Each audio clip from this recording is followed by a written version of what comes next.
Bismillahirrahmanirrahim. Hari ini kita akan sambung kepada topik alkohol. Pernah dengar alkohol tak? Benar. Okey. So kalau pernah dengar alkohol ni biasa kita kait dengan apa? Arak. Arak kan? Yeah. Okey. Tapi alkohol ni sebenarnya lagi luas lah. Arak itu sebenarnya satu kegunaan bagi alkohol. Alkohol banyak lagi kegunaan dia. Okey, alkohol merupakan sebatian karbon organik. Maksudnya berasal daripada benda hidup lah karbon organik yang mengandungi unsur apa? Kenapa cikgu besarkan alkohol tu? Mesti ada sebab tu kenapa cikgu besarkan ni. Koh. Koh. Senang cara nak ingat. Koh tu K tu karbon. O tu oksigen. Unsur karbon. O oksigen. H? Hidrogen. Yeah. Boleh faham? Kenapa cikgu besarkan koh tu? Senang nak ingat. Maksudnya alkohol mengandungi unsur karbon, unsur oksigen, unsur hidrogen. Betul tembak je. Betul. Tepat. Sebab kenyang kot. Jadi bila dia kenyang, sel-sel otak tu berhubung. Alkohol dapat dihasilkan. Okey, alkohol ni dapat dihasilkan melalui proses penapaian. Macam nak buat tapai tu kan.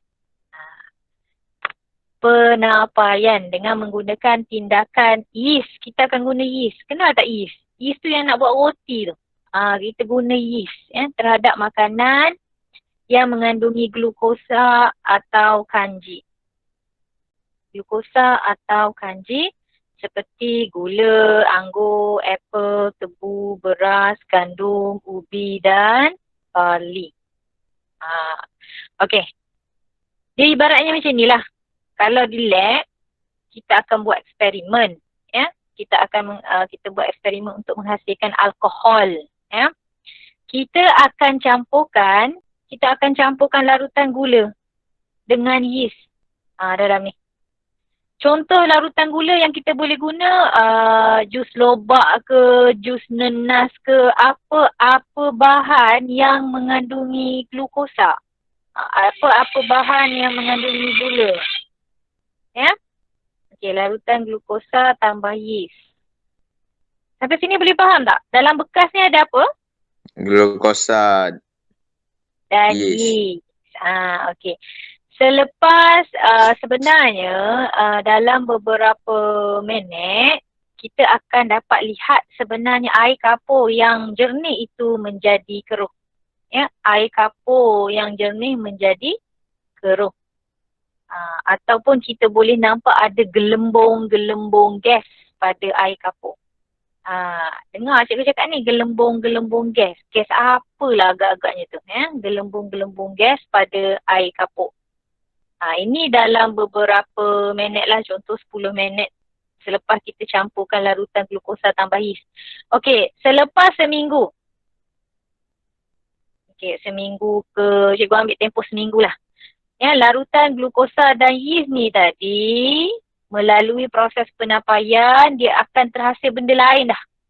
Yang kita panggil sebagai etanol. Etanol tu alkohol lah. Etanol tak tulen. Tak tulen lagi. Maksudnya campuran etanol. Maksudnya selepas seminggu ataupun selepas sudah melalui proses penapaian, larutan glukosa tambah yeast sudah menjadi etanol. Dan menjadi arak lah. Bukan arak. Dan menjadi alkohol. Salah cakap. Larutan gula tambah yeast sudah menjadi alkohol. Okay, sampai sini boleh faham tak? Boleh cikgu. Okay. Boleh.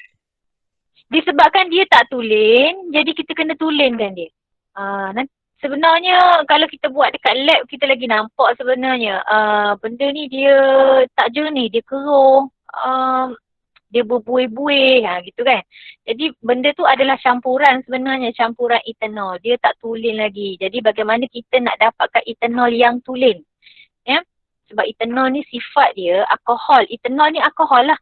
Etanol ni sifat dia tidak berwarna.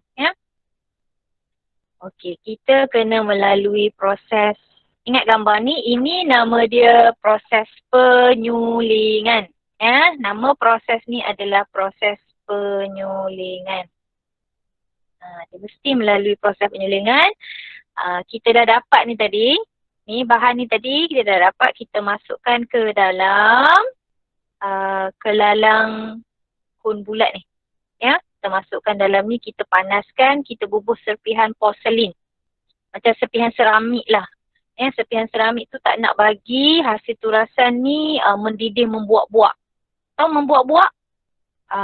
Bila membuak-buak kan, takut dia bergerak-gerak kan. Jadi tak nak bagi dia membuak-buak. Jadi kita bubuh serpihan porselin. Okay, bila kita panaskan, akan terhasillah wap. Ya, wap. Ini proses apa ni?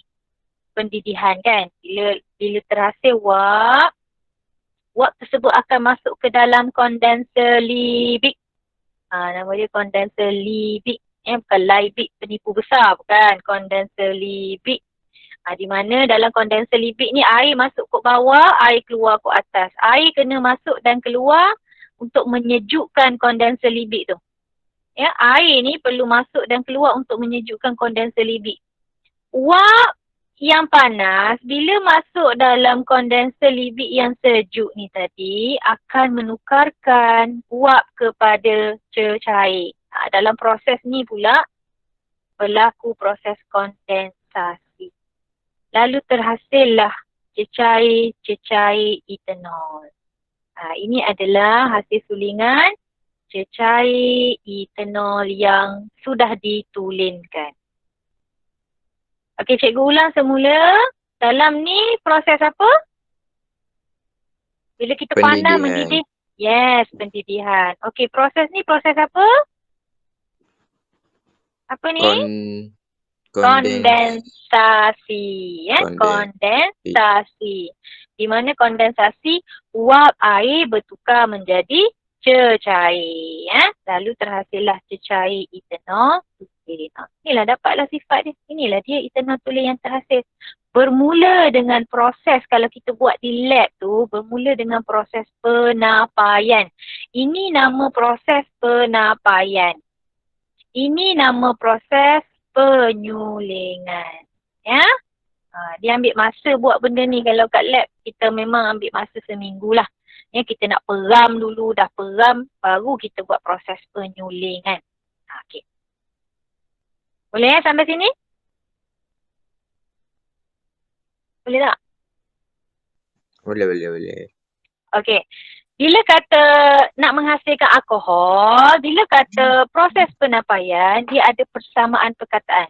Persamaan perkataan mesti ada tambah, mesti ada anak panah. Okey, kalau kamu tengok dalam ni, apa tambah apa? Apa tambah apa ni? Apa tambah apa ni? Glukosa tambah yeast. Larutan glukosa tambah yeast kan, ataupun larutan gula. Okey. Okey. Jadi dia akan bermula dengan larutan glukosa ataupun larutan gula lah. Ya. Larutan glukosa kita tambah dengan yeast akan menghasilkan etanol. Okey. Tadi kamu ingat tak cikgu cakap gelembung-gelembung gas terhasil? Kenapa gelembung-gelembung gas terhasil? Gelembung apa sebenarnya? Gelembung gas apa sebenarnya yang terhasil? Sebenarnya dalam proses penapaian, karbon dioksida terhasil. Sebab tu karbon dioksida menyebabkan air kapur menjadi keruh. Kamu tahu tak kenapa karbon dioksida yang terhasil? Sebab yeast ni benda hidup tau. Yeast ni kan mikroorganisma. Yeast ni kan sejenis ulat. Ulat ni benda hidup. Bila dia jumpa gula, dia suka makanan. Jadi berlaku proses respirasi dekat situ. Dia bernafas. Jadi inilah gas yang terhasil. Boleh faham tak kenapa gas karbon dioksida tu terhasil? Sebab yeast tu tadi bila dia bertindak balas dengan glukosa, dia akan membebaskan karbon dioksida. Sebab yeast ni benda hidup. Walaupun dia tak ada mata, dia tak ada mulut, kita tak nampak mata, mulut, hidung dia tak bercakap dengan kita, tapi dia benda hidup. Walaupun dia duduk dalam paket yeast tu, Mauripan lah nama apa tu yang mak kamu selalu buat roti dengan apa? Donat tu. Okay? Dia juga menghasilkan etanol. Ya, nama lain ni antara contoh alkohol lah. Kita panggil dia sebagai alkohol ataupun etanol. Okey, lalu terhasillah sejenis, bukan terhasil, dibantu oleh enzim zymes. Boleh ingat tak nama ni? Enzim zymes. Bukan zymes. Zymes. Zymes senang nak ingat ni. Macam nak nama kau ni. Enzim zymes. Enzim zymes. Gitu. Okey, boleh ingat tak persamaan perkataan bagi proses penapaian? Larutan glukosa tambah yeast menghasilkan etanol dan karbon dioksida dengan kehadiran enzim zymes. Okey, seterusnya kamu buka tak ni cikgu punya modul tu? Salin ke tak salin? Kalau tak salin lagi, nanti cikgu share. Ni kamu salin semula. Okey, apakah sifat fizik alkohol? Sifat fizik dia yang pertama, alkohol ni tidak berwarna. Dia tak ada warna. Dia macam air. Bagus. Syam, salin. Dia tidak berwarna. Dia warna putih macam air tu. Air culik. Apa tu? Air paip. Macam air paip Warna dia macam air paip kan? Okey, lepas itu dia bersifat cecair pada suhu bilik. Pada suhu bilik dia cecair lah macam air. Kita nampak dia bentuk cecair. Dia bukan pepejal, dia bukan gas, dia bentuk cecair pada suhu bilik.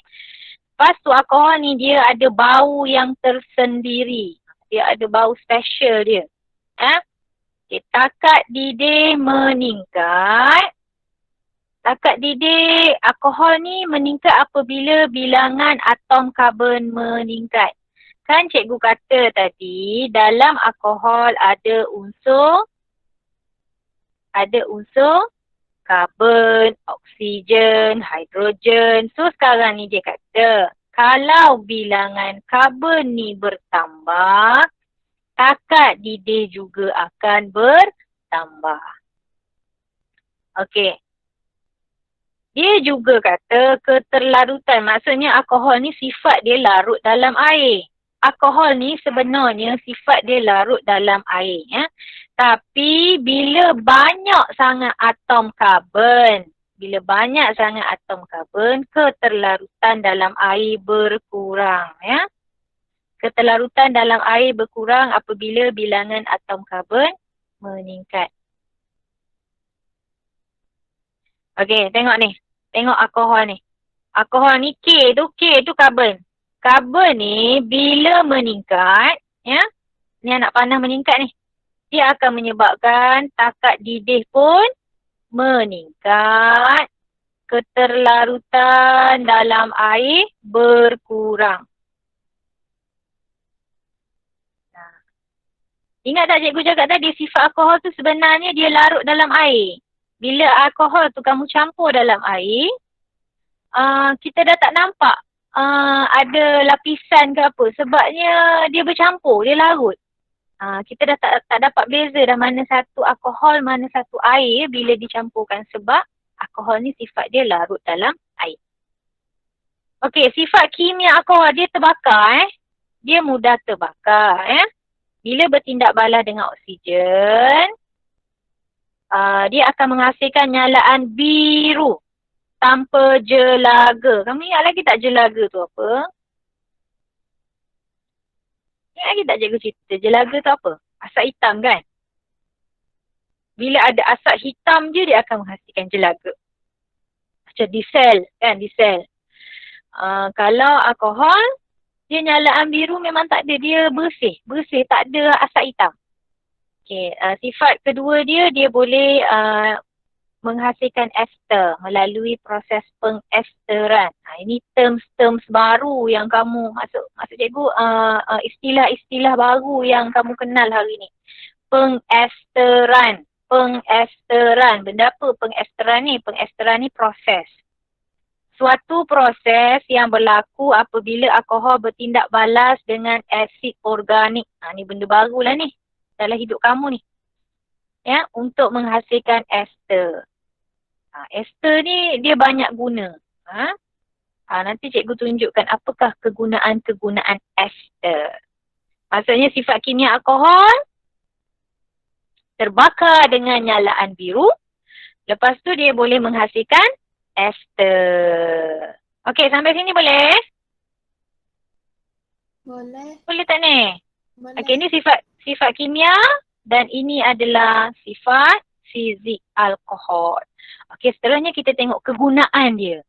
Yang kita tahu alkohol ni minyak wangi, arak, minyak wangi, arak, minyak wangi, arak. Sebenarnya alkohol ni banyak kegunaan dia dalam kehidupan kita. Yang pertama sebagai bahan api. Merupakan bahan api yang baik kerana ia mudah terbakar. Terbakar dengan lengkap dengan nyalaan warna apa tadi? Dia terbakar dengan nyalaan apa? Biru. Biru. Cikgu nak tanya, kalau biru, api biru dengan api merah, mana lagi kuat? Api biru. Api merah. Api biru. Api biru lagi kuat. Contoh kalau dekat rumah kita tu, kalau dapur gas memasak rumah kita, kan kadang-kadang kita ada nampak warna merah kan? Ada. Ada warna merah. Kalau warna merah tu tanda-tanda apa? Gas nak habis lah. Biasanya api warna biru. Api warna biru ni dia kuat sikit berbanding, lebih kuat berbanding api warna merah. Terbakar dengan lengkap dengan nyalaan biru tanpa apa tadi? Asap hitam tadi cikgu panggil apa? Tanpa apa?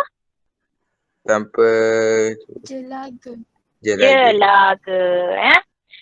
Contoh jelaga. Kejegala. Jelaga. Contoh bahan api bayo di Filipina. Okey, Filipina menggunakan bahan api bayo ataupun alkohol ini untuk kenderaan bermotor. Kalau kat Malaysia masih menggunakan diesel dan setengah kenderaan menggunakan, di Malaysia ni lah menggunakan natural gas tu, gas asli. Ya, pernah dengar kenderaan NGV tak? NGV. Dia macam ada satu tong macam tong gas dekat belakang bonet ke bawah. Yalah dalam kereta dia tu dia letak macam suatu tong gas. Itu kenderaan NGV. Tapi kat Filipina dia pakai bahan api bayo ni tadi. Yang menggunakan alkohol. Okay, yang kedua, alkohol ni digunakan dalam bidang perubatan. Sebelum suntik, tak lama lagi kamu akan dapat suntikan vaksin Okey, perubatan digunakan sebagai antiseptik. Antiseptik dan disinfektan. Sebenarnya, kamu dah pernah dengar disinfektan ni. Cikgu dah pernah ajar bab 1 dulu. Disinfektan ni, dia contoh disinfektan ni yang ni. Mop lantai. Fabris, benda-benda yang digunakan pada cadar, lantai, meja. Kalau antiseptik, benda-benda atau antiseptik ni digunakan pada kulit manusia. Contoh Dettol kan, Dettol pada kulit. Lepas tu apa lagi? Sebelum suntik tu, misi akan sapukan alkohol pada lengan kita. Kita rasa sejuk je. Itu nama dia antiseptik. Maksudnya itulah kegunaan alkohol. Okey. Juga digunakan sebagai pelarut bagi pelbagai jenis ubat. Nampak? Kita tahu arak, kita tahu minyak wangi je. Ini kegunaan alkohol yang lain. Yang ketiga, alkohol juga digunakan dalam bidang kosmetik. Digunakan sebagai pelarut untuk pelbagai barangan seperti minyak wangi. Kan kita ada dengar minyak wangi ada alkohol lah, tak ada alkohol lah. Lotion dan gincu. Lipstick. Lipstick pun ada alkohol. Okey. Seterusnya dalam bidang industri digunakan sebagai pelarut juga. Nampak tak sifat dia ni melarut? Jadi dia banyak digunakan sebagai pelarut dalam industri seperti cecair pencuci dan makanan. Yang kedua merupakan bahan tindak balas dalam menghasilkan ester. Ni cikgu kata tadi tu. Ester. Lambat pula cikgu dah tulis lama dah dia baru keluar. menghasilkan ester yang digunakan dalam pemprosesan makanan, kosmetik, cat dan sebagainya. Inilah kegunaan ester. Ester ni dia ada bau buah-buahan. Ya. Bau dia seperti buah-buahan, bau dia harum. Sebab itu digunakan dalam pemprosesan makanan dan kosmetik. Okey, yang ketiga, etanadiol. Ni mungkin sukar sikit nak mengingat. Etanadiol merupakan sejenis alkohol yang digunakan sebagai anti beku dalam industri. Anti beku. Mencegah bahan daripada membeku. Jadi gunakan etanadiol. Okey, sampai sini boleh? Ada berapa kegunaan secara umumnya? Ada 4. Ada 4. Agaknya yang mana yang kamu boleh ingat ni?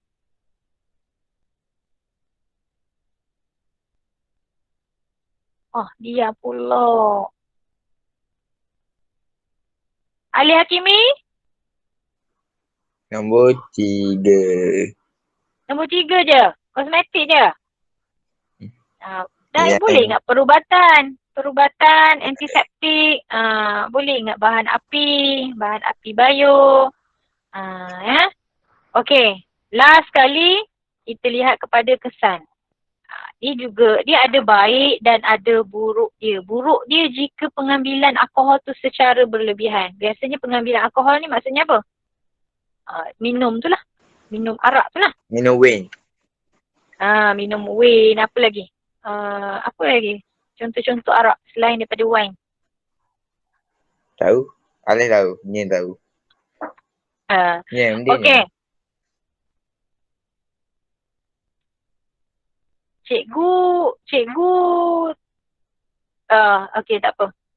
Cikgu. Okey, kesan pengambilan alkohol secara berlebihan. Pengambilan alkohol berlebihan boleh menyebabkan ketagihan. Sebab tu bahaya. Islam mengharamkan alkohol ni. Arak tu haram bagi umat Islam. Sebab ia menyebabkan ketagihan. Ketagihan alkohol boleh menyebabkan masalah sosial dalam keluarga dan mengganggu ketenteraman masyarakat seperti perbuatan jenayah. Nampak macam takkan minum benda ni dah boleh. Itu sebab Islam haramkan benda ni. Seperti perbuatan jenayah. Orang yang mabuk lazimnya akan memandu secara berbahaya dan menimbulkan pergaduhan. Ibu mengandung yang mengambil alkohol secara berlebihan akan menyebabkan kecacatan pada bayi yang dikenali sebagai sindrom fetal alkohol. Cuba sebut. Sindrom fetal alkohol. Okey, bayi yang ada sindrom ni tadi akan mempunyai kepala dan otak yang bersaiz kecil. Lepas itu muka tak normal. Sian dekat baby tu. Ibu mengandung, minum pula arak berlebihan. Bila lahir je baby tu kepala otak kecil, muka tak normal, pertumbuhan terbantut. Kesian baby yang tak berdosa. Sangat bahaya dan kita orang Islam haram ambil alkohol. Jika ada masalah sekalipun, janganlah ambil benda-benda terlarang. Janganlah nak cuba langsung. Okey, ini kesan pengambilan alkohol kepada masyarakat. Tapi apakah kesan alkohol kalau pada kesihatan? Ini kesihatan pula. Ini kesihatan manusia. Kalau otak, apa akan jadi pada otak? Kerosakan otak akan rosak. Kerosakan sel otak. Cikgu nak tanya, arak boleh menyebabkan kanser otak tak? Boleh kot. Okey, kanser otak bukan disebabkan oleh alkohol. Dia banyak faktor. Jadi alkohol ini dia cuma merosakkan sel otak. Daripada sel otak yang rosak itu barangkali akan menjurus kepada kanser otak lah. Tapi alkohol tidak menyebabkan kanser otak. Dia menyebabkan kerosakan pada sel otak. Lepas itu keseimbangan badan terjejas. Sebab itu keseimbangan badan terjejas. Sebab itu orang yang minum arak, kita tengok dia berjalan macam mana. Tu terhuyung hayang sebab keseimbangan badan dia terjejas. Lepas tu dia nak bercakap pun tak jelas. Gitu. Orang dah 1 minit dah soalan tu baru dia nak jawab. Sebab sistem saraf dia dah terjejas. Penghantaran impuls kepada dalam diri dia tu lambat. Dia lambat nak sampai. Sel-sel otak dia lambat nak berhubung. Okey, lepas tu kalau pada mata, penglihatan kabur. Penglihatan kabur. Kalau pada peparu dia, kadar pernafasan meningkat.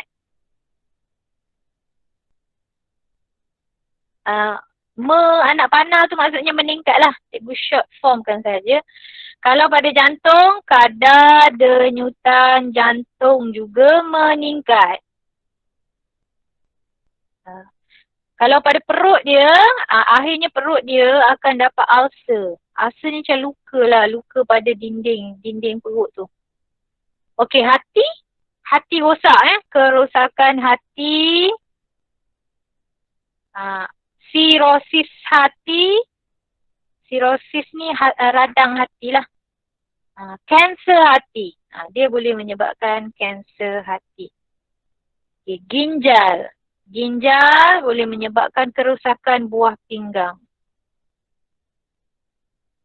Buah pinggang tu pun tak larat dah nak tapis air arak tu. Penat dia nak tapis air arak tu. Jadi lama-lama buah pinggang boleh jadi rosak. Dan pundi kencing, pembuangan air kencing yang kerap. Memang banyak, tapi cikgu bukanlah nak suruh kamu ingat semua. Agak-agak yang mana kamu senang nak ingat. Ingat 2 atau 3 pun okey dah. Ni banyak ni boleh ingat. 2 dan 3 je. Yang mana agak-agak kamu boleh ingat?